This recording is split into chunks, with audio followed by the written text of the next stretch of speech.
যাবে তখন ডাববেই হবে।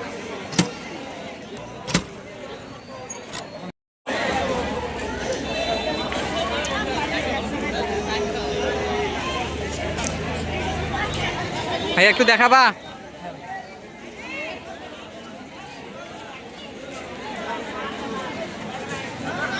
এইটা হলো ফুড স্টেপ পাওয়ার মানে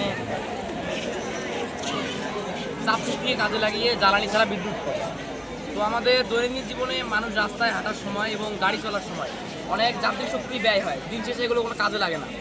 তো আমরা প্ল্যান করেছি যে এই যান্ত্রিক শক্তিকে কাজে লাগিয়ে বিদ্যুৎ উৎপাদন করা। তো মানে যখন গাড়ি যাবে তখন রাস্তায় এরকম ছোটো ছোটো কারণ লাগা থাকে। এটা হাইটে বড় দেখা যাচ্ছে, একটা বিটের মধ্যে দেখা যাচ্ছে। অনেকে বলতেছে যে এটা চাপ পড়ার কারণে গাড়ি যাবার অনেক অ্যাক্সিডেন্টের ঝুঁকি থাকে। তো এটা ছোটো ছোটো স্পিড ব্রেকার থাকবে, তো গাড়ি যখন যাবে তখন ডাববেই হবে।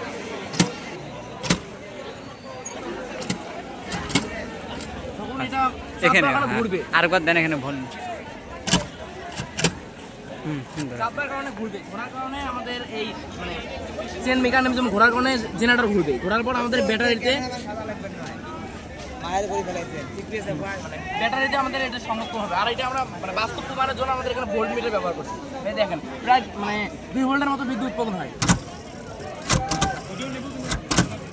আর ভাই এটা আমাদের বাস্তব প্রমাণ যে ব্যাটারিতে কি বিদ্যুৎ যাচ্ছে কিনা।